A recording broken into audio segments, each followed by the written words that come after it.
"This is my house. Get out." That's what my brother-in-law yelled at my father inside the $430,000 cedar-sided coastal home I'd gifted my parents for their 45th anniversary. My mother's face went pale, her tears soaking the dish towel she held like a surrender flag. My father stared at the floor, shoulders trembling, silent. My sister smirked from the couch, proud in the way only someone born into inherited chaos can be.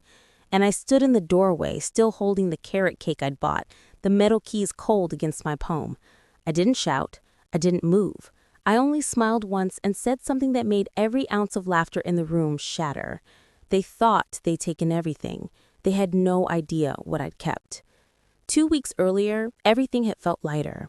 The air smelled like pine and salt the day I first unlocked the door of that little gray-blue cottage on the Maine shoreline. I'd spent months hunting for a place like it. Modest, quiet, sturdy, full of windows that let sunlight walk slowly across the walls. When I told my parents to take a weekend drive with me, my mother assumed I'd made dinner reservations in Portland.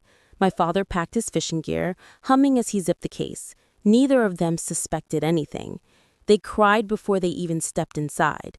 Dad ran his calloused hand along the banister like he was touching something holy. Mom opened every cabinet, whispering, "It smells like lemon," as if the house itself had been waiting for her.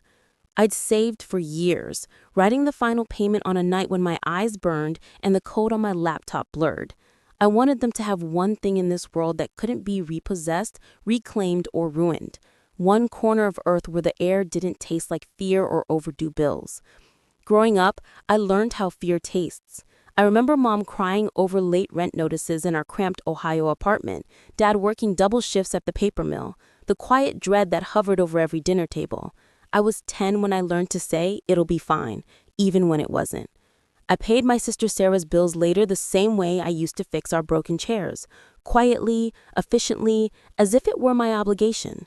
Every transfer, every last-minute rescue felt like strength, but it wasn't strength.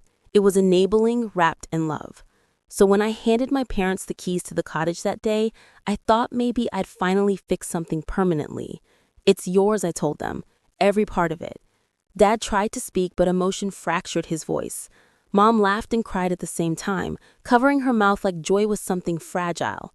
We sat on the deck together, the sky melting orange into the Atlantic. For the first time in years, they looked like people who could breathe without fear. Before leaving, I hid a handwritten note in the second kitchen drawer, just one quiet sentence meant for slow mornings and loud laughter.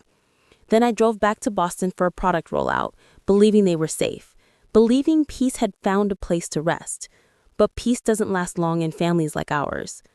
3 days later, Sarah called my mother. By the 5th day, my phone buzzed with a photo of that same deck. Different caption. Home sweet home. Her account, her smile, her kids sitting in my father's favorite chair. I should have known that the silence that followed wasn't gratitude. It was the quiet before collapse. When I pulled into the driveway that Saturday, the first thing I noticed was Jason's giant SUV parked crooked across the lawn. A loud cartoon blared through the open windows. The front door hung wide open, and the curtains fluttered like distressed birds. Something in my chest tightened before I even stepped out. Mom was in the kitchen gripping a towel, shoulders shaking. Her eyes were swollen. Dad sat in his chair by the window, fingers trembling against the armrest like he was holding onto something invisible. The air smelled like burnt bacon and cheap beer. Boxes were stacked everywhere, none of them his. Then I heard a man's voice bark from the living room. "Upstairs is ours. The kids want the room with the ocean view." When I turned the corner, I saw Jason barefoot, holding a beer, standing in front of my father as if he owned the house. Sarah lounged on the couch, scrolling through her phone, her flip-flops barely hanging on. "Emily," Mom whispered, my name carrying both warning and prayer. Jason didn't look at me. "Family home, right? We're just settling in." Sarah snorted. "Relax, Em. You know Dad's bad with stairs. We'll handle things here." The words family home landed like a punch. I looked at my mother. "You told them." She shook her head frantically. "They saw the photo your dad posted," she whispered. I turned to Dad. He couldn't look at me. "She said it was fine," he muttered. The walls felt too close. Sarah's kids ran past, trailing sand on the refinished floors. Jason raised his voice over the cartoon. "Peak season's coming. We could rent this place easy. I made a listing already. Gotta make the house pay for itself." I stared at him. "You what?" He smiled like he was doing charity. "Don't be weird, Em. It's family money, family house." Mom tried to speak. "They just need a few days," she said, her voice paper thin. A few days. That was always the phrase before it turned into years of damage. I wanted to scream, to kick them all out, to remind them whose name was on the deed. But all I did was set the carrot cake on the counter with a dull thud. "I'll be back tomorrow," I said quietly. Sarah rolled her eyes. "You're always dramatic." Jason raised his beer. "Bring more of that sparkling cider next time, it's good." Outside, the Atlantic was so bright it hurt to look at. I gripped the steering wheel until my knuckles went white. They thought I was leaving to cool off. They didn't know I was driving home to plan their eviction legally, silently, permanently. I parked 2 blocks away from my apartment and walked the rest of the distance so I wouldn't storm in like a hurricane. Anger makes mistakes. Precision does not. My hand stayed steady as I unlugged my phone and opened the folders I'd built for emergencies exactly like this. Payments, HOA rules, screenshots, the trust paperwork my attorney had prepared the week I closed on the property. Each file felt like a weight I could finally put to use. At my desk, I reviewed everything like a surgeon preparing an incision. The deed was recorded in a trust with my parents as sole lifetime beneficiaries, giving them exclusive occupancy in language even a child could understand. The rental listing Sarah or Jason had posted used my photos and descriptions word for word. And worst of all, the payout routing linked directly to Jason's bank account. In the group chat screenshots, someone had typed, "We'll get him on board if mom cries." My stomach churned, but my fingers did not flinch. I highlighted, printed, labeled. I called the HOA before midnight. The woman on the phone sounded bored at first, until I read the clause aloud. No short-term rentals permitted. She went silent, then confirmed violations could be enforced, fines issued, listings removed. I thanked her and asked for an email confirming the rule. She sent it within minutes. I booked the locksmith for first thing in the morning and left detailed notes. Replace outer lock, reprogram keypad, provide new instructions. Small actions, but when lined up, they felt enormous.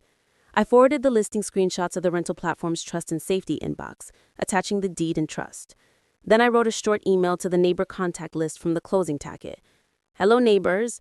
There may be unauthorized activity at 19 Sandpiper Lane. I'm the trustee and will be ensuring compliance shortly." I hit send and watched the blue progress bar like a pulse. I didn't sleep. When I finally drifted into a shallow, merciless kind of rest, my mind staged every possible contingency. What if Jason refused to leave? What if Sarah filmed my dad crying and spun it online? What if they tried to claim equity? Their faces flickered behind my eyelids, not in fear, but in anticipation of the moment their leverage collapsed. A small, private satisfaction I didn't apologize for. At dawn, I drove back with a manila folder in my lap. Inside, the recorded deed, the trust instrument, a color screenshot of the rental listing, the chat log where Sarah admitted the plan, and the HOA clause printed in bold. The folder smelled faintly of toner and coffee. Somehow that steadied me more than anything else. When I walked up the path, the cottage looked exactly as it had the week before. Gray-blue siding, white railing, 2 tall pines leaning over the porch like quiet guardians. But inside, a different soundtrack had taken root. A looping cartoon jingle, a child's giggle, the clatter of beer cans hitting wood. Jason waved lazily when he saw me, like I was an interruption in a life he believed he'd built. Sarah's laugh sliced the air, high and careless. My mother's expression folded inward, all soft lines and sorrow. I didn't raise my voice. I didn't match their chaos. I simply placed the manila folder on the coffee table and arranged each page with the precision of someone setting surgical tools beside an open wound. "Everyone to the living room," I said. Not loud, not sharp, just unwavering. The kids paused mid-step. The dogs stared. Even the cartoons seemed to soften. Jason smirked. "This is my house. Get out." His voice slapped the walls like he believed volume equaled ownership. I stayed still. My father's shoulders slumped, his eyes dim. My mother's face was wet, her breath unsteady. Sarah rolled her eyes, one leg crossed over the other, phone still glowing in her hand. I tapped the first page. "This is the deed. Recorded last week. The property is owned by the Mitchell Family Trust. Lifetime beneficiaries, Daniel and Carol Mitchell. They have exclusive occupancy. Jason scoffed. Big words. It's family property. Wrong, I said evenly. It's theirs, not yours, and not mine. Theirs. I placed a second document beside it. Trust instrument. I'm the trustee. My legal duty is to remove anyone interfering with their peace. Sarah sat up straighter, voice suddenly syrupy. We're helping, Em. Dad can't do stairs. We're just settling in. I slid a printed screenshot across the table. Your listing, I said. Entire home, oceanfront. Booked weekends through August. Payout routed to your husband. Mom gasped. Dad closed his eyes like he'd been struck. Jason's jaw twitched. You're not here half the time. It's only fair. This isn't fairness, I said. It's theft dressed as family. Sarah's tone snapped sharp. Don't be dramatic. I laid down the next page, the chat log. Gray bubbles, her words. We'll get him to cave if Mom cries. Jason's response, peak season, baby. Free money. Silence cracked open the room. Mom stared at the paper as if it might vanish. Dad clenched the arm of his chair, knuckles white. I placed the final page. HOA rules. No short-term rentals. Violation already reported. The cartoon on the TV cut to silence. Even the air stopped moving. Jason leaned forward, beer in hand. Or what? You gonna call the cops on your own family? Or I fulfill my duty as trustee. I set my phone down, screen facing upward. Here's the drafted email to the HOA board. Here's one to the county recorder. And here's one to the rental platform. And this, I pointed to a text thread, is the locksmith, Victor. He's parked outside. A car door shut outside, crisp and final. Sarah paled. You wouldn't dare. Mom's voice was soft but steady. Emily, do what you need to do. Permission. After years of apologies, she finally chose truth. Jason puffed up his chest. You think paper scares me? No, I said. Reality does. He lunged as if to grab the documents. I shifted them aside without breaking eye contact. Don't touch my work. Your work is money. Mine is protecting them. Sarah's voice cracked. You're humiliating us. You humiliated yourselves, I answered, the moment you posted Home Sweet Home from someone else's kitchen. I inhaled slowly. Here's what happens next.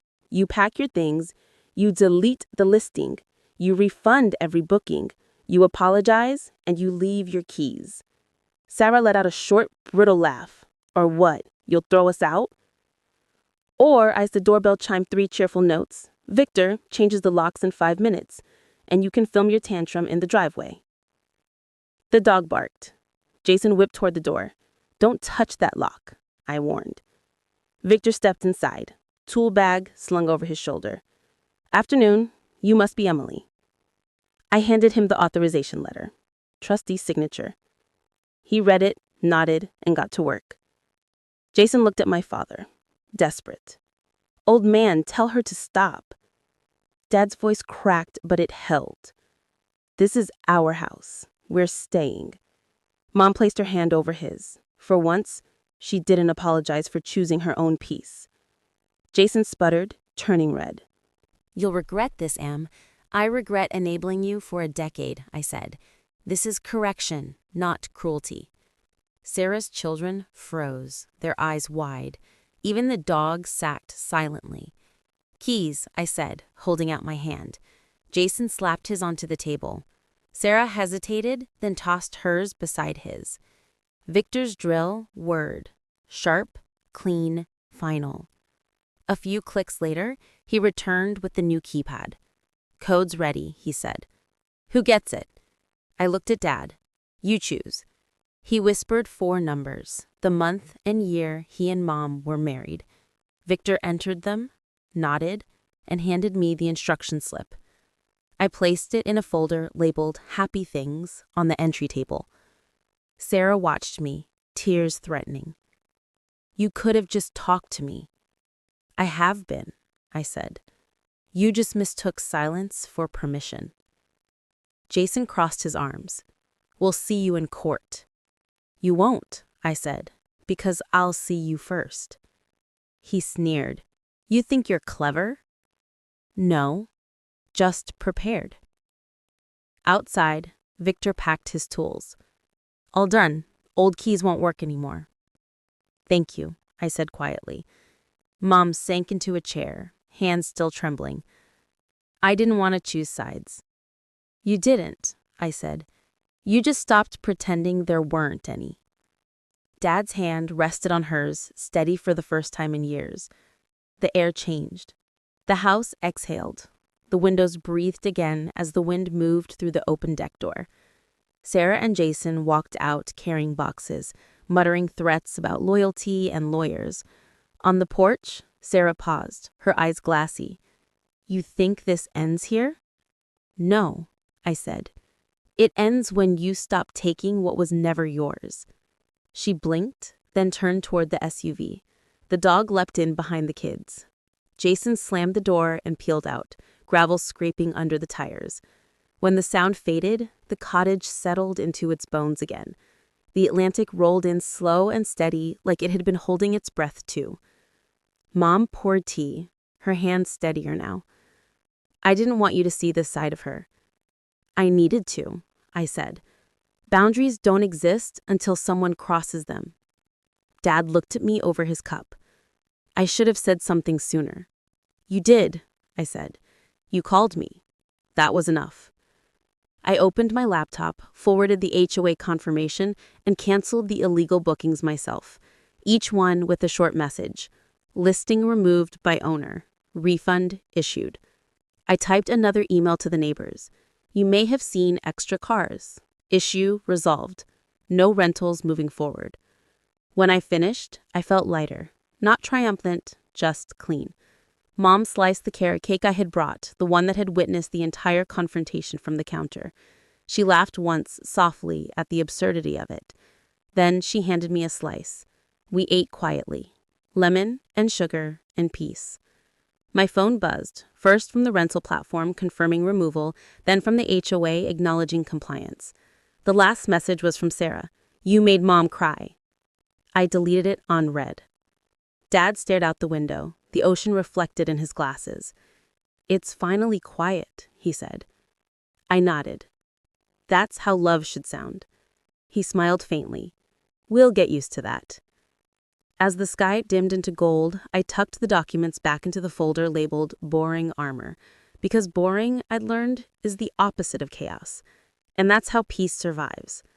The next morning, sunlight filled the house, warm, steady, unafraid. Mom hummed while watering the plants I had brought. Dad read the newspaper on the deck, legs crossed, coffee steaming beside him. For the first time in years, peace didn't feel fragile. It felt earned. Online, the storm rose and fell. Sarah's post about betrayal and greedy siblings got little traction. The platform banned her account, the HOA issued her a warning. When she demanded emotional damages, I didn't reply. Weeks passed. Mom sent a picture of her feet up on the deck rail, pink toenails catching the sunlight. Dad called to say he'd finally slept through the night. That was enough for me. One evening, my niece Ava messaged me. "Grandma looks happy there." I typed back, "Come visit, with her permission. No bookings, just pancakes." Sometimes victory isn't loud. It's the quiet after the storm. The sound of locks clicking. The feeling of love staying exactly where it belongs. A month later, I drove back up the coast. The cottage glowed in the amber light, peaceful and alive again. Through the window, I saw Dad reading, glasses slipping down his nose. Mom sat beside him working on a puzzle, her laughter floating into the salty air. I didn't go in. I just stood there, listening to the peace I'd fought for. Here's what I know now. Love isn't covering chaos with kindness. Love isn't letting people take under the excuse of family. Love is a house with working locks, paperwork that holds, and parents who can breathe freely. If you've ever had to protect someone you love from their own family, tell me in the comments. If this story hits deep, like the video, subscribe to the channel, share it with a friend, and drop your lessons below.